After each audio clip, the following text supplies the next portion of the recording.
Kemudian melanjutkan pembahasan kita Rabu yang lalu tentang kenapa kita penting belajar sirah, kenapa kita penting belajar sejarah. Bukan hanya sirah Nabi sebetulnya, sejarah Indonesia juga penting. Dari mana Ustadz banyak referensi-referensi? Jangan tanya saya bukan ahli sejarah. Nanti kita bisa lihat banyak tokoh-tokoh ahli sejarah yang bisa mereferensikan sejarah Indonesia yang keren-keren.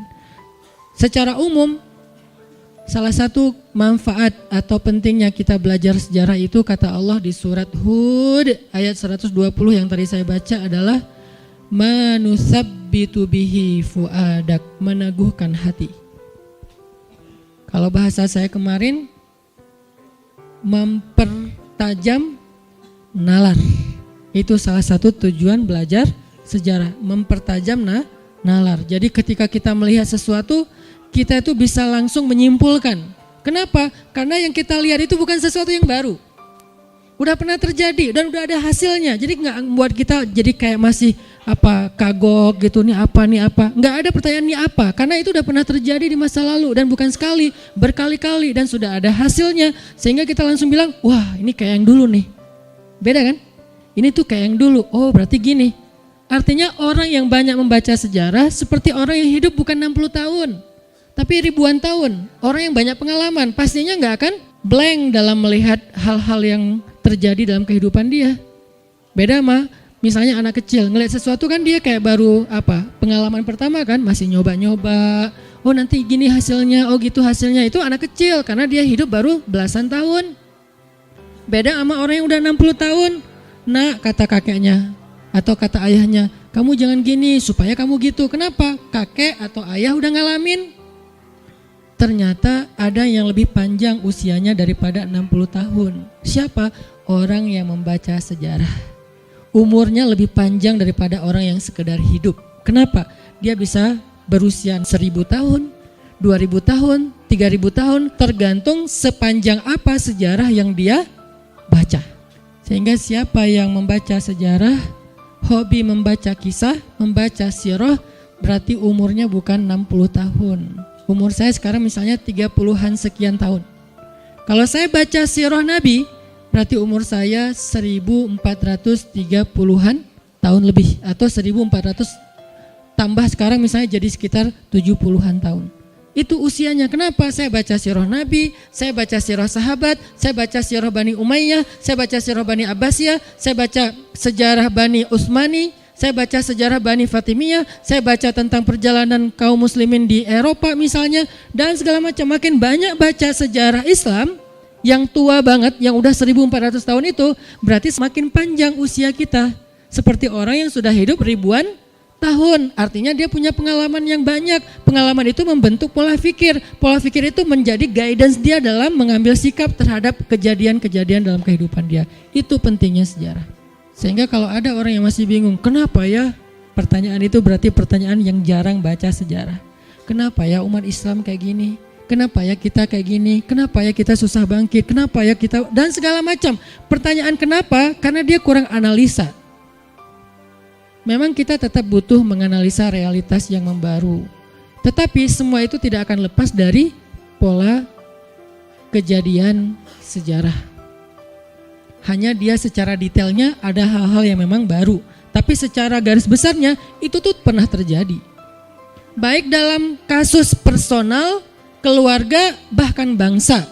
Sehingga ketika terjadi lagi orang yang hidup dalam sejarah, dia gak akan heran.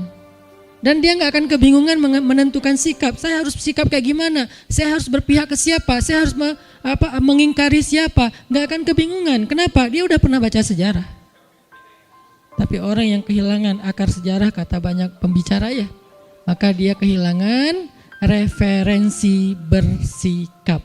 Sehingga dia nggak tahu lagi apa yang membuat dia harusnya pride, yang membuat dia bangga, kemudian pede, kemudian visioner. Karena dia nggak punya lagi referensi tentang itu di dalam kehidupannya. Nggak ada referensi, nggak ada sejarah. Itulah yang diputuskan oleh orang-orang yang tidak senang dengan Islam. Diputuskan akar sejarah. Diputuskan akar, baik itu akar sejarah agama maupun akar sejarah kebangsaan kita. Diputuskan aksesnya supaya kemudian kita tumbuh sebagai orang yang bingung. Lalu dalam kondisi yang masih blank itu diisilah dengan pola-pola baru, diisilah dengan konten-konten baru yang membentuk pola pikir, kemudian membentuk sikap. Akhirnya jadi kita tanpa sadar ngikutin sikap yang diarahkan oleh orang lain. Dibentuk dengan apa? Bahkan karena mereka pun gak punya sejarah, dibentuklah dengan fiksi. Akhirnya muncullah generasi yang wannabe-nya bukan wannabe orang yang sukses pada masa yang dahulu. Wannabe-nya sesuatu yang sifatnya cuman cerita hayalan. Kamu mau jadi apa? Mau jadi superhero. Kamu mau jadi apa? Aku mau mengalahkan Thanos yang udah dapat 4 batu. Sampai sikapnya muncul rasa berpihak dan tidak, itu tergantung dari apa yang dia dapatkan lewat referensi fiksi. Referensinya aja fiktif. Gimana dia akan menentukan masa depan? Referensinya fiktif, gak benar-benar terjadi. Padahal yang sekarang itu pernah terjadi di dalam sejarah para nabi dan sejarah Rasulullah. Ada tuh, orang-orang sekarang itu tuh ada. Salah satunya, nonton misalnya dulu ada film yang sempat ramai, gak usah ditonton sih. Troy. Ada tokoh jagoan banget namanya Achilles ya. Yang ketika terjadi battle, peperangan, terus ada duel dulu kan biasanya sebelum perang, dan itu emang udah jadi kayak semacam skenario perang dari zaman dulu. Ada duel dulu nih 2 orang, jagoan masing-masing. Dari sebelah sana ngirim satu petarung, badannya gede banget, kayak raksasa. Dari sebelah sini, pas disuruh lawan dari sana nggak ada yang berani, karena lawannya terlalu besar. Jadi kalau dalam bahasa sejarah itu mirip dengan cerita Talut dan Jalut. Ya, Goliat. Musuhnya adalah Goliat, gede, kuat. Dan dari sini gak ada yang berani ngelawan Goliat. Dan dalam sejarah Islam itu tuh banyak sejarah kayak gitu. Ada Ali bin Abi Thalib, ada Abdullah ibnu Mubarak, ada Muhammad Al-Fatih, ada Saifuddin Qutuz, ada Salahuddin Al-Ayyubi. Lebih tua lagi ada Daud. Dan itu kan tokoh-tokoh yang bukan fiksi, memang pernah ada dan mereka emang hebat. Daud itu siapa? Pandai besi. Dia bikin pedang sendiri, dia mengayunkan pedang sendiri. Dia bikin senjata untuk kapasitas dia masih anak kecil pakai ketapel, tapi ketapel itu bisa mematikan. Muncul Ali dengan pedangnya yang bercabang, yang kemudian ketika musuh mengayunkan pedangnya, dia tinggal nahan aja dengan cabang pedangnya yang luar biasa. Kemudian muncul lagi nanti Ibnu Mubarak, 1 lawan 100. Sendiri lawan 100 musuh dalam satu battle. Itu Ibnu Mubarak, ulama pula. Muncul lagi Saifuddin Qutuz. Qutuz itu bahasa Mongol. Kenapa dia dinamakan Qutuz? Bahasa kita Qutuz itu artinya singa yang menyalak, singa yang marah. Saking gagahnya Saifuddin. Muncul lagi Salahuddin. Muncul lagi nanti Rohan bin Utsman. Muncul lagi nanti Muhammad Al-Fatih dan masih banyak lagi tokoh-tokoh besar dalam Islam. Tapi sejarah ini sudah terputus aksesnya, sehingga kita jadi gak pernah tahu bahkan namanya. Oh, ada ya nama itu, emang siapa? Gak kenal namanya. Namanya aja gak kenal, apalagi ceritanya. Sehingga ketika kita terputus dari akses sejarah, kita tuh gak punya referensi bersikap. Wannabe-nya gak jelas siapa. Ketika kita punya akses sejarah, maka kita akan punya referensi bersikap, referensi berpikir, dan referensi merasa. Dan itulah yang akan menentukan jati diri kita. Tapi kalau kita kehilangan akar sejarah, lalu mengekspresikannya dengan hal-hal yang sifatnya lucu-lucuan, mengekspresikan dengan hal-hal yang sifatnya hanya hiburan saja, apalagi bahkan kita menjadikan fiksi sebagai referensi, kan parah ya. Masa fiksi jadi referensi? Sementara yang benar-benar terjadi kita abaikan, yang fiksi kita jadikan referensi. Kebenaran ditentukan dengan dialog di film. Kita kopas lalu jadi quote, life hacks kita. Kan ini agak bermasalah sebetulnya. Masa life hacks kita dialog film fiksi? Harusnya life hacks kita itu dialognya para nabi. Seperti ketika Nabi Yakub alaihissalam dimarahi oleh anak-anaknya, putra-putranya sendiri. Ayah itu enggak adil sama kami, ayah itu pilih kasih, ayah itu begini.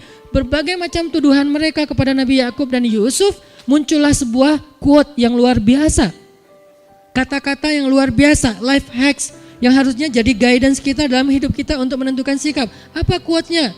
Nabi Yakub mengatakan, Wallahul musta'an ala ma tasifun. Ashku bathi wa huzni ilallah fasabrun jamil. Kata-kata itu udah hilang. berlalu sesuai dengan terputusnya akses sejarah. Sehingga ketika kita mengalami apa yang dialami Nabi Yakub, kita kebingungan menentukan referensi sikap. Ini saya harus gimana, saya harus gimana. Kata-kata saya harus gimana terjadi gara-gara dia kehilangan referensi sejarah. Kalau dia baca sejarah, gak perlu tanya saya harus gimana. Saya akan bersikap seperti Yakub bersikap. Dan itu yang dikatakan Sayyidah Aisyah ketika difitnah. Dituduh selingkuh, dituduh main belakang segala macam dengan Sofwan bin Mu'attal. Lalu ketika Nabi bertanya kepada Sayyidah Aisyah, ya Aisyah apa pendapatmu tentang berita yang beredar di luar? Apa jawaban Sayyidah Aisyah? Aisyah tidak menjawab. Ya saya harus bersikap apa? Saya nggak ngerti, saya nggak tahu. Saya mah pasrah aja. Nah itu kata-kata orang nggak pernah belajar sejarah. Aisyah perempuan yang cerdas, makanya dia belajar sejarah. Langsung Sayyidah Aisyah mengatakan, saya tidak akan membela diri. Saya hanya akan mengatakan apa yang dikatakan Yakub. Berarti dia menentukan sikapnya sesuai dengan referensi sejarah. Saya hanya akan mengatakan apa yang dikatakan Yakub. Fasobrun jamil, wallahul musta'an ala ma tasifun, ashku bathi wa huzni ilallah. Sehingga hasil dari kejadian itu yang didapatkan oleh Sayyidah Aisyah sama dengan hasil yang didapatkan oleh referensinya, yaitu Nabi Yakub alaihissalam, kebaikan. Pertolongan Allah, kejutan dari Allah, perlindungan dari Allah, dan lebih dahsyatnya lagi pembelaan dari Allah. Makanya ketika kita mengalami masalah yang sama, difitnah, diomongin, dicuekin, segala macam, dibully. Kenapa ada orang ketika dibully malah putus asa terus bunuh diri? Atau putus asa minimal akhirnya dia kayak baper berat sendiri terus gak bisa ngapa-ngapain. Sampai sekarang muncul berbagai macam penyakit mental karena dia gak punya referensi sejarah. Referensinya apa? Drakor. Akhirnya dia mencoba untuk wannabe seperti aktor-aktor yang ada di sana. Ustaz gak nonton? Dikit. Maksudnya saya gak mau memposisikan diri sebagai orang suci lah ya. Tapi saya gak senang drakor sebenarnya. Cuman kayak banyak banget yang ngomong-ngomongin, akhirnya penasaran apa sih dan segala macam, nyari tahu sedikit-sedikit. Artinya ada orang yang pengen menjadi seperti itu dan dia merasa bahwa dia itu merasakan apa yang dirasakan oleh misalnya siapa yang di dalam film-film drama Korea itu, dan dia merasakan kayak aku udah jadi seperti itu. Terus ada kayak semacam kepuasan, ceritaku tuh mirip banget loh sama yang di drama Korea.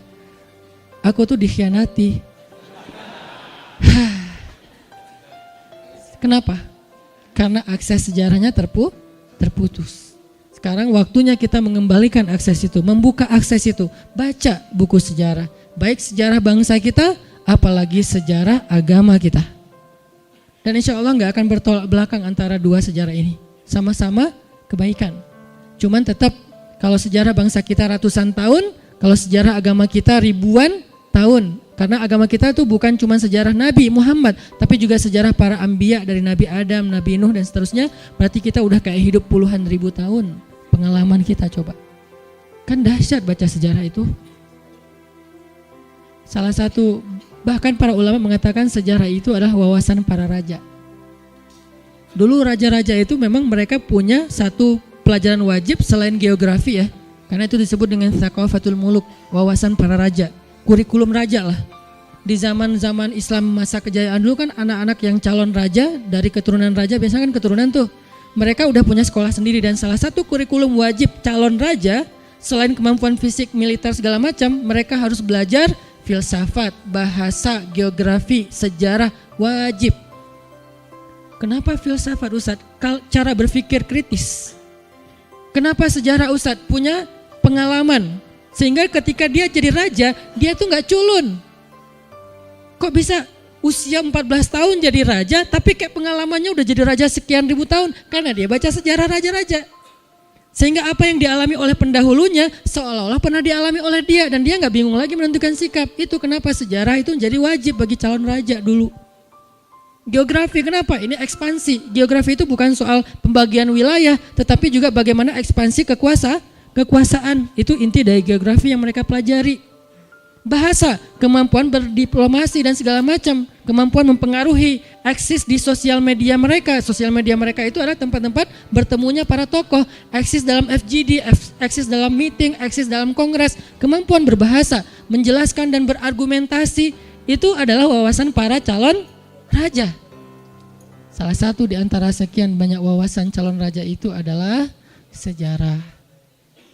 Jadi nggak sesederhana yang kita pikir, ini mah cuman bidang ilmu bagi yang seneng doang. Saya tuh aslinya nggak seneng sejarah, aku tuh kan orangnya move on, nggak melihat masa lalu. Salah. Sejarah itu bukan cuma masa lalu kita diputusin tanpa alasan. Itu sejarah apa? Sepele banget lah, itu receh. Itu aja bisa mempengaruhi sikap kita kan. Akhirnya kita nggak gampang percaya orang, gara-gara apa? Pernah percaya banget sama orang tapi ternyata dia kayak mengkhianati kita. Kan berarti terpengaruh oleh sejarah masa lalu kita pribadi. Padahal ada sejarah yang lebih dahsyat dari sekedar masalah itu. Jadi sejarah bukan salah satu cabang ilmu atau wawasan atau bacaan, tergantung hobi. Sejarah itu tentang diri kita. Sejarah itu adalah yang membentuk pola pikir dan sikap kita.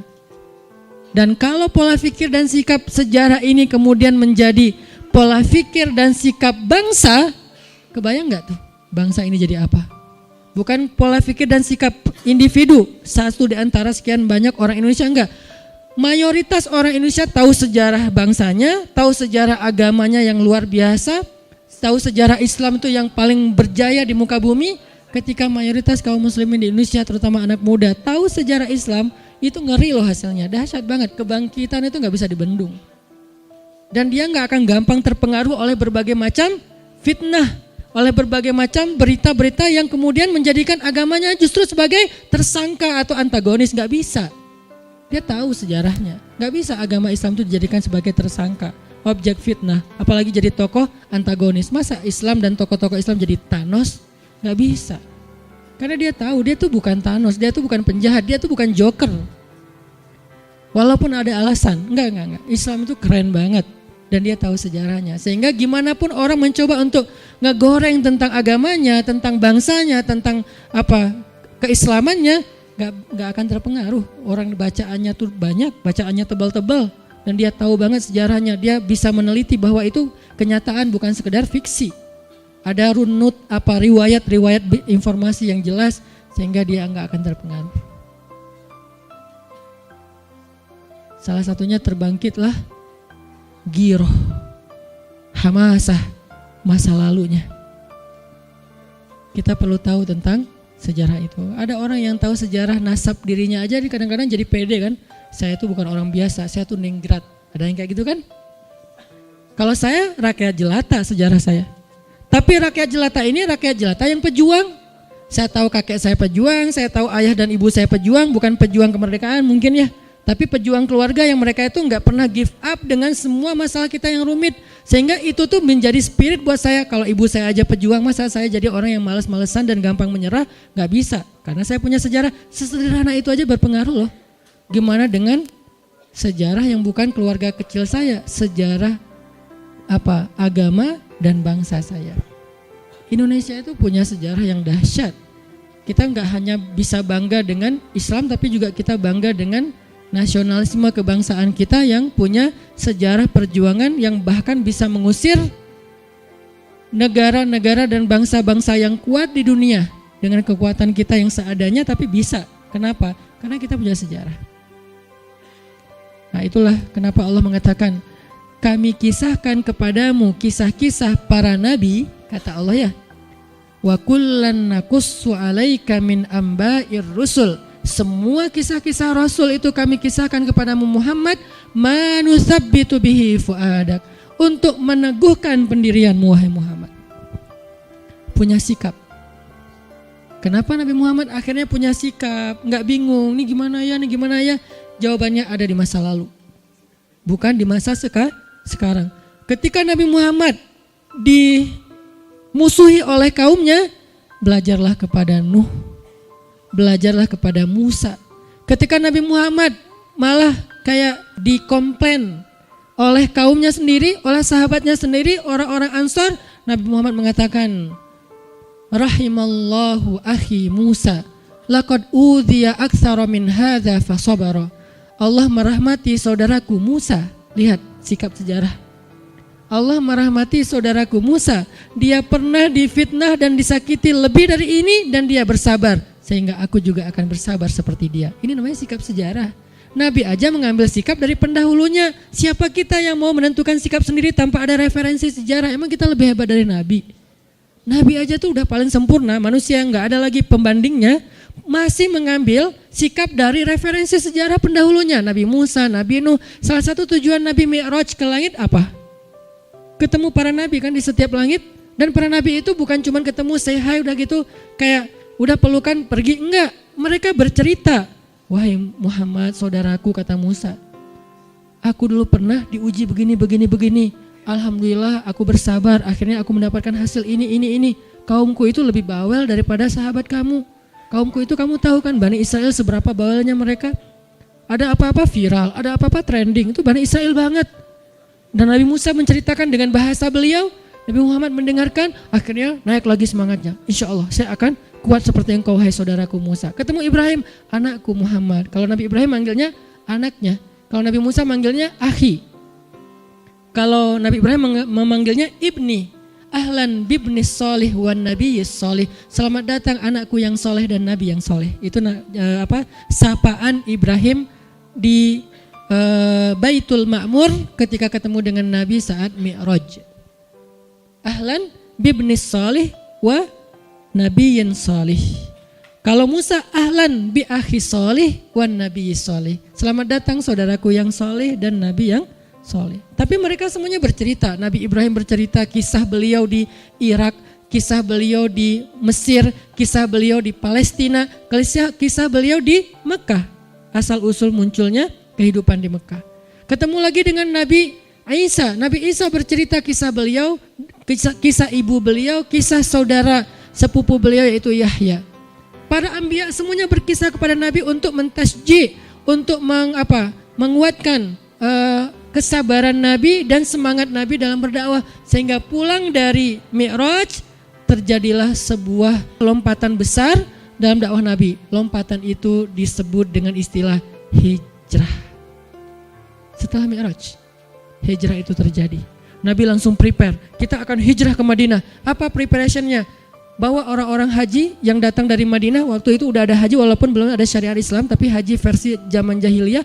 Kumpulkan mereka, saya mau mengajak mereka masuk Islam. Lalu mereka dibaiat, setelah baiat mereka ditarbiyah. Beres tarbiyah mereka pulang lagi ke negerinya, siapin kebutuhan-kebutuhan untuk Nabi berhijrah. 2 kali baiat, Aqabah 1, Aqabah 2. Tahun berikutnya Nabi hijrah. Dari mana Nabi dapat gagasan-gagasan sampai ada lompatan dalam sejarah dakwah Nabi? Lewat Mi'raj. Belajar sejarah langsung kepada pelakunya di langit. Memang kita gak sekeren Nabi untuk naik langit langsung ketemu dengan para anbiya, tapi kan kita punya referensi untuk dibaca dan didengar. Bukankah kalian punya mata untuk melihat, kata Allah, punya telinga untuk mendengar, punya hati untuk menilai, punya akal untuk berpikir? Afala ta'qilun? Tidakkah kalian menggunakan itu untuk berpikir? Itu kenapa Allah Subhanahu wa taala mengatakan wa kullan naqussu 'alaika min amba'ir rusul. Itulah kenapa kami kisahkan semua berita tentang para rasul, manusabbitu bihi fuada. Menguatkan hatimu, menguatkan sikapmu, menguatkan pendirianmu, menentukan pola pikirmu sehingga kamu tidak lagi bingung wahai Muhammad. Dan Allah katakan lagi, wa ja'aka fi hadhil haqqu wa mau'izatun wa dzikra. Di dalam cerita-cerita itu ada kebenaran, bukan fiksi. Apalagi kata Allah, mau'izah, nasihat, ibrah, pelajaran, wa dzikra, peringatan. Nasihat kalau itu adalah tokoh-tokoh yang baik supaya kita meniru mereka. Wa dzikra, peringatan kalau itu tokoh-tokoh yang buruk agar kita tidak mengulangi kesalahan itu. Itu sejarah. Jadi orang yang gak ngerti sejarah, jangan-jangan dia terjebak dalam sikap yang dulu pernah rugi orang yang melakukan sikap yang sama. Karena dia gak tahu. Allah sering bilang, alam taro, tidakkah kamu perhatikan? Kaifa fa'ala rabbuka bi ashabil fil? Alam yaj'al kaidahum fi tadlil? Wa arsala alaihim tayran ababil? Tarmihim bihijaratin min sijil? Faja'alahum ka'asfim ma'kul. Tidakkah kalian perhatikan bagaimana Allah memperlakukan ashabul fil, pasukan gajah? Allah kirimkan untuk mereka burung-burung kecil yang membawa batu yang panas, lalu mereka melempari pasukan itu dengan batu-batu itu dan membuat mereka seperti daun-daun yang dimakan ulat. Apa di sini pelajarannya? Bukan cuma menikmati nostalgia sejarah pasukan gajah, tapi mengambil pelajaran dari adegan-adegan sejarah itu. Pelajaran gampangnya gini, jangan seperti mereka ya, itu maksudnya. Jangan seperti pasukan gajah ya, jangan seperti siapa? Abraha ya. Apa sikap yang salah dari Abraha sehingga kita harus jadikan itu peringatan untuk tidak kita ulangi? Sikapnya apa? Dia mau menyaingi agama Allah dengan materialisme. Dia bangun sebuah rumah ibadah yang paling megah, terbuat dari emas, permata, zamrud, segala macam, sampai berharap dengan rumah ibadah yang megah ini, yang secara arsitektur dia futuristik banget, orang berbondong-bondong datang ke tempat ini dan meninggalkan Ka'bah yang cuman persegi 4 sederhana, gak terlalu canggih secara desain menurut Abraha. Ternyata gak berhasil, orang tetap aja pergi ke Ka'bah dan rumah yang dia bangun menghabiskan budget sekian emas dan perak, ternyata gak mendatangkan orang banyak, malah orang datang ke sana malah membandingkan, oh ini bagus sih tapi gak menarik ya, pergi aja. Akhirnya Abraha kan sebel ya, ilfil gitu, bete dia, kenapa ya saya udah ngabisin budget anggaran habis-habisan buat ngebangun sebuah bangunan yang megah, tapi malah gak mendatangkan orang untuk meninggalkan Ka'bah. Malah orang gak beralih dari Ka'bah ke Ethiopia. Tetap aja Ka'bah lebih ramai daripada Ethiopia, marah.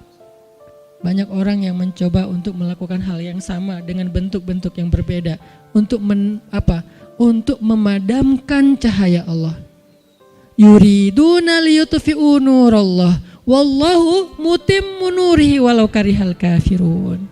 Mereka pengen memadamkan cahaya Allah, sedangkan Allah menyempurnakan cahayanya walaupun orang-orang kafir itu tidak suka. Itu pelajarannya.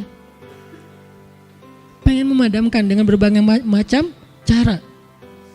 Sehingga kalau kita baca sejarah surat Al-Fil, suratnya rata-rata kita hafal. Harusnya jangan hanya dilantunkan dalam sholat, hanya dilantunkan dalam tilawah, tapi kita ambil itu sebagai sebuah sikap. Jangan sampai saya mendukung Abraha modern. Siapa Abraha modern? Yang ingin memadamkan cahaya Allah, ingin memadamkan agama Allah, ingin memadamkan dakwah fi sabilillah dengan cara-cara mereka. Pertama caranya membangun pengaruh, pengen lebih eksis. Gak bisa, akhirnya pakai cara kasar ya. Gak bisa dengan membangun pengaruh dengan materialismenya, dengan kemegahannya, dengan segala macam pamor-pamornya, gak berhasil dengan cara itu. Mendistract perhatian dunia dari Ka'bah menuju ke Ethiopia, gak berhasil. Akhirnya dia pakai cara kasar karena udah putus asa. Rata-rata emang gitu. Cara kasarnya apa? Memerangi Ka'bah langsung. Jangan sampai mungkin kita gak akan jadi Abraha, tapi jangan-jangan tanpa kita sadari, kita itu pasukannya. Kita bukan Abrahanya, bukan tokoh utamanya, tapi jangan-jangan tanpa kita sadari, kita pasukannya yang nge-like apa yang dia lakukan, yang nge-repost apa yang dia lakukan, yang men-story apa yang dia lakukan, yang bahkan kadang-kadang ikut mendebat, membela di komen-komen apa yang dia lakukan. Kan berarti kita termasuk ashab, bukan Abrahanya, karena ayat itu bukan tentang Abraha tapi tentang ashabnya, pengikutnya, orang-orang yang nge-following dia. Itu pentingnya belajar sejarah. Sekarang siapa yang mencoba memadamkan cahaya Allah? Kita gak boleh menentukan dan menyebutkan nama karena itu etika dalam menyampaikan ilmu. Tetapi lihatlah, banyak orang yang mencoba untuk supaya Islam ini tidak kemudian menjadi sesuatu yang kemudian berpengaruh dalam kehidupan kaum muslimin sendiri. Dihalang-halangi segala macam. Makanya ihdaru, hati-hatilah. Karena Allah mengatakan wa dzikra lil mu'minin, peringatan bagi orang beriman. Karena bisa jadi korbannya justru kita sendiri. Fitnah. Terjadi lagi nanti fitnah di zaman Nabi. Aisyah yang tadi diselingkuh. Tahu nggak siapa yang nge-repost berita bohong itu? Bukan orang munafik, bukan orang kafir. Yang nge-repost berita bohong itu orang mukmin sendiri. Makanya ayatnya innalladzina ja'u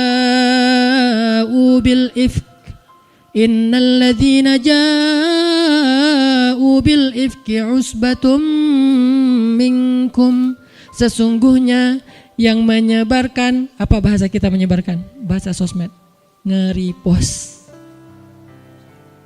Yang posting pertama orang Yahudi, posting pertama nih Kemudian orang mukmin ngelihat, wah ada berita heboh, repost tanpa cross check benar atau salah. Gampang banget kan, tinggal pakai aplikasi gratisan repost. Tapi captionnya diganti biar terasa lebih orisinil ya. Dia nggak mau nge-repost dengan captionnya, diganti sendiri captionnya. Nggak nyangka ya, kalau orang Yahudi yang pertama pertama memposting berita itu, captionnya gini, Aisyah dan Sofwan pulang berdua, tanda tanya. Salah apa betul? Betul, emang pulang berdua kan? Tapi kan bukan berarti selingkuh. Kenapa pulang berdua? Darurat, karena tertinggal rombongan. Dan nggak salah itu, sehingga si Yahudinya nggak bisa dituntut. Sebagai media, dia tidak melakukan kesalahan kode etik. Tetapi dia punya trik untuk membuat orang salah paham. Pakai tanda tanya. Aisyah dan Sofwan pulang berdua, koma, ada apa? Titik. Tanda tanya. Hah? Datang mukmin yang terlalu gampang untuk samma'una lil kadzib, kata Allah di Al-Quran. Samma'una lil kadzib, gampang banget percaya dusta, gampang banget percaya hoax. Repost, ganti captionnya, gak nyangka ya. Postingannya tadi, dia capture gambarannya orang Yahudi, kemudian dia kasih caption sendiri, gak nyangka ya. Nah, yang ketiganya nih, mukmin yang lain dapatnya dari mukmin yang tadi, bukan dari Yahudi lagi. Yang gak akan curiga dong, dia berbohong kan ya. Sesama mukmin pasti benar nih. Oh gitu, caption baru. Terus berkembang jadilah trending topik. Viral di kota Madinah, Aisyah dan Sofwan selingkuh. Apa pelajaran sejarah buat kita? Seringkali itu terjadi dalam kehidupan kita. Mudah berkembang kemana-mana, beritanya jadi hoax. Gara-gara ada yang terlalu sembrono, samma'una lil kadzib. Dapat satu langsung repost, satu langsung repost. Kadang saya juga pernah terjebak dengan itu walaupun niatnya baik. Makanya jangan mengulangi kesalahan yang pernah terjadi pada tokoh-tokoh sejarah yang terdahulu. Baca nanti akhir surat Hud dan pembukaan surat Yusuf. Karena surat Yusuf itu isinya cerita, kisah-kisah. Sikap Nabi Yusuf itu tuh penting buat kita. Ada yang pernah ngerasa kayak dijailin sama keluarga besarnya, kakak adiknya kadang-kadang gak suka sama dia, kayak dizolimin dalam urusan waris? Belajar sama Nabi Yusuf, gak akan rugi. Mungkin orang ngerasa bahwa kita kalau dizolimi dari sisi waris, kita jadi orang yang paling rugi dalam satu keluarga. Mereka itu galak-galak, mereka ambil warisan dari ayah saya dan segala macam, saya dizolimi. Belajar dari Yusuf yang dilemparkan ke dalam sumur. Bagaimana perjalanan beliau, justru beliau lebih beruntung daripada kakak-kakaknya. Kezoliman kakak-kakaknya membawa Yusuf ke puncak dari karirnya, dari puncak dari kebahagiaannya, sampai akhirnya kakak-kakaknya datang untuk meminta maaf dan menjadi pengikut Yusuf di Mesir. Belajar dari Nabi Yusuf ketika beliau digoda oleh seorang cewek cantik. Apa sikap beliau? Bagaimana cara beliau menolaknya? Belajar dari Nabi Yusuf ketika beliau di dalam penjara. Belajar dari Nabi Yusuf ketika beliau dapat kekuasaan. Banyak banget pelajaran dari Nabi Yusuf. Jangan sampai kita jadi kakak-kakaknya Yusuf. Kan gitu kan salah satu pelajarannya. Jangan-jangan tanpa kita sadari kita itu kakak-kakaknya Yusuf. Yang dengki kepada keluarga kita sendiri. Lalu kita fitnah. Kalau lebaran gak mau ketemu. Pulang mudiknya beda hari.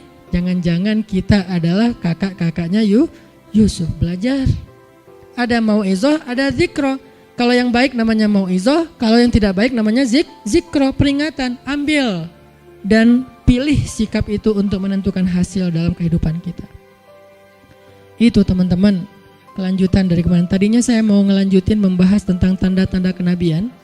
Karena tanda-tanda kenabian juga dahsyat banget, luar biasa. Banyak banget ibroh, mau'izoh dan zikro yang kita bisa ambil di situ.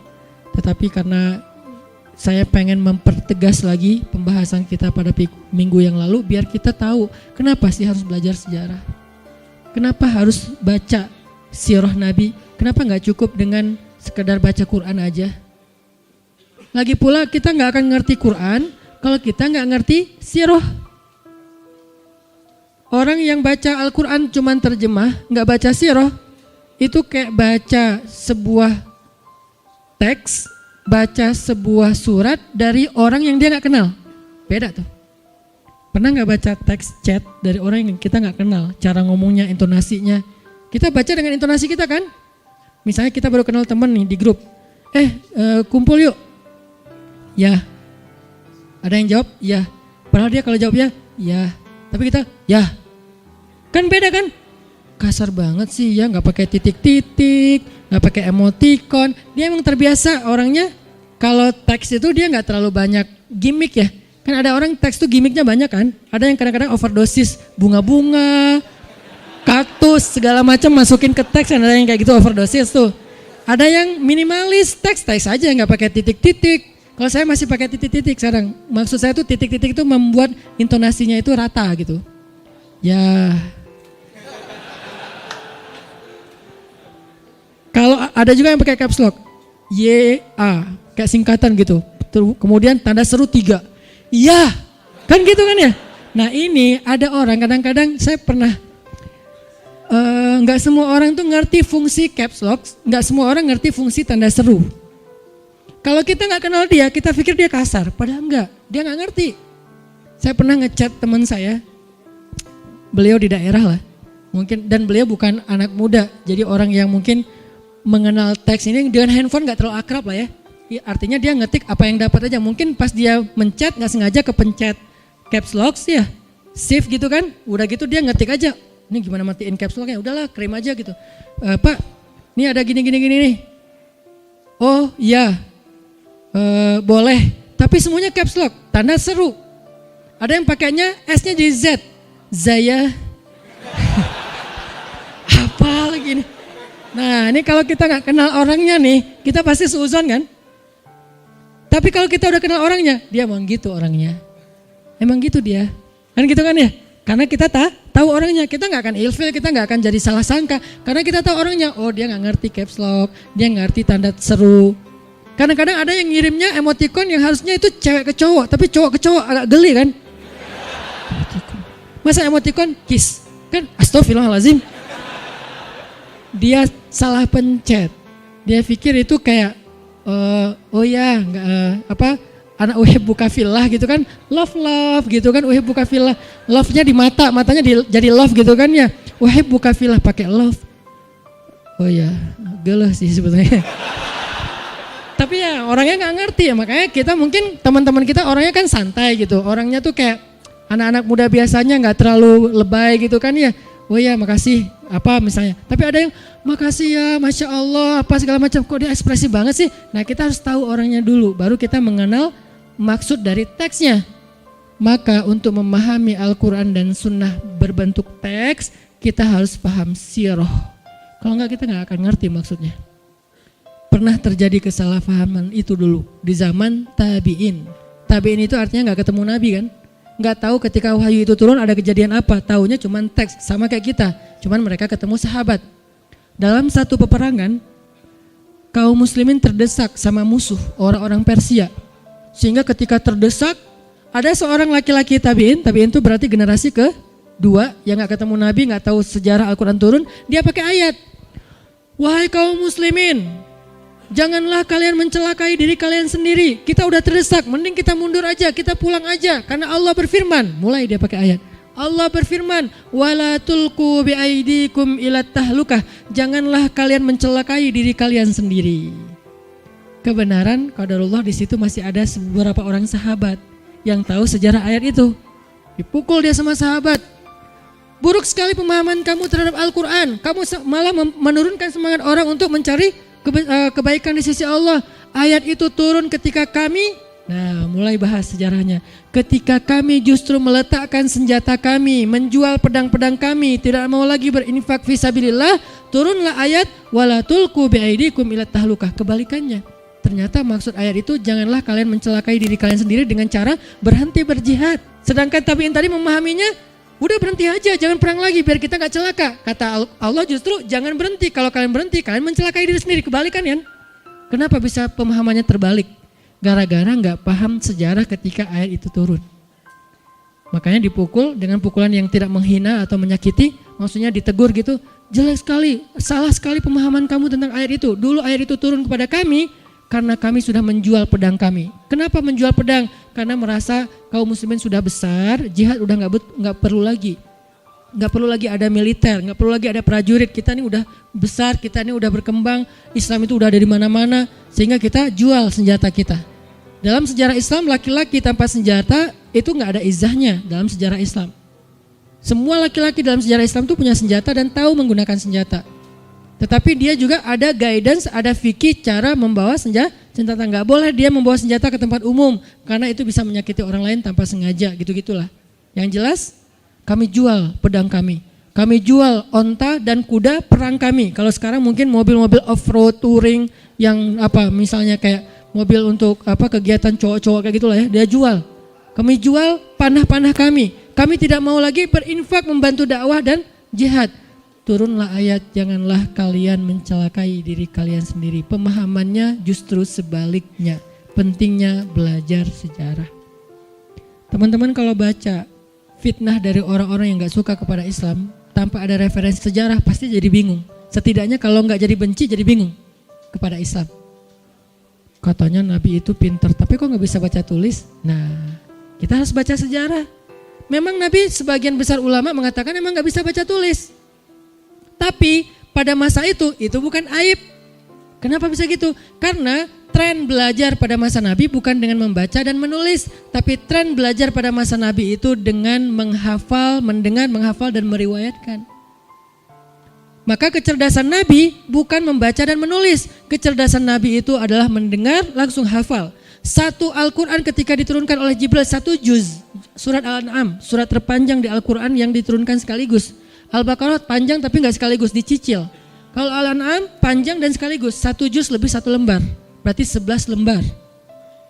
Jibril datang, wahai Muhammad, dengarkan firman Allah. Nabi mendengar. Dibacakan surat Al-An'am sekaligus 11 lembar, Nabi langsung hafal. Kurang cerdas apa coba? Ada di antara kita yang hafal, yang mendengar satu juz langsung hafal? Gak ada. Alif lam mim dzalikal kitabul la raiba fi sampai tilkar rusulu tilka ummatun qad khalat min qablikum dan seterusnya. Satu juz satu, Ustadz, saya udah hafal barusan dengar dari Ustadz. Gak ada orang yang kayak gitu sedahsyat Nabi tuh. Nabi dengar dari Jibril langsung hafal. Lalu setelah hafal diulangi lagi oleh Nabi di hadapan sahabat. Gak ada satu huruf pun yang salah. Kita mungkin bisa hafal tapi masih salah-salah. Baca satu halaman. Wa basyiril ladzina amanu wa amilus solihati anna lahum jannat. Dibacakan oleh ibu kita dulu waktu kecil ya. Atau nak dengerin ya mah. Qul ya ayyuhal kafirun la a'budu ma ta'budun. Secerdas-cerdasnya anak hafal. Mah udah hafal. Barusan hafalnya Masya Allah brilian, jenius ya. Coba ulangi. Qul ya ayyuhal kafirun, satu surat kecil. Itu aja udah jenius. Ini satu juz. Kita hafal salah-salah dikit tetap jenius.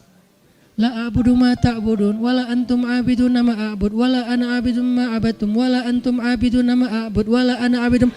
Ini kapan selesainya? Maklum atau mah kan baru pertama juga ngafal. Oh iya pinter. Ya, cuman satu penggalan surat pendek hafal sekaligus itu udah pinter banget. Nabi itu satu juz lebih sekaligus dan gak ada yang salah. Berarti bukan berarti aib kalau beliau gak bisa baca tulis. Karena tren belajar pada masa itu bukan membaca dan menulis, tapi meriwayatkan dengan cara mendengar lalu menghafal. Tren itu berubah. Masa dulu, masa kita nih, masa saya maksudnya. Tren belajar itu menulis. Datang ke sekolah, nulis. Anak-anak, keluarkan buku catatan. Ya bu, oh nulis di papan tulis ya. Kadang-kadang ada guru yang kadang-kadang lagi sibuk meeting, atau lagi rapat, lagi banyak kerjaan. Dia nulis, dia suruh ketua kelas untuk nulis di papan. Kan gitu kan, kebiasaan kita waktu kecil ya. Ketua kelasnya nanti tulisannya di bukunya ngambil dari temannya yang paling pintar di kelas. Pinjam catatan lo. Pas lagi keluar istirahat, yang lain pada main, dia lagi ngulangi catatan. Kan kasihan yang disuruh nulis tuh biasanya. Siapa yang biasanya disuruh nulis ke papan tulis? Yang paling bagus tulisan. Alhamdulillah saya gak pernah. Nah tren kita belajar tuh menulis, pergi ke taklim bawa buku catatan kan. Ternyata tahun 2000-an ke sini trennya berubah lagi dengan rekaman. Anak-anak sekarang belajarnya nyari referensi bukan di perpustakaan, googling, YouTube. Karena memang referensinya memang ada di Google juga sih yang udah berbentuk digital. Mereka bisa cari referensi itu sambil ngafe. Tren itu berubah-ubah. Nah di masa Nabi trennya mendengar dan meriwayatkan. Sehingga gak disebut sesuatu yang aib kalau gak bisa baca dan tulis. Dan gak pintar-pintar amat juga kalau bisa baca dan tulis, biasa aja. Yang senang membaca mah enggak, yang gak senang juga, yang penting dia ngafal. Dan Nabi itu cerdas banget dengan mendengar, menghafal, dan meriwayatkan. Sehingga disebut as-sadiqul masduq, orang yang jujur dan dibenarkan, gak pernah salah dalam menyampaikan berita. Nah kalau kita gak baca sejarah kan jadi, ya kok bisa gitu ya?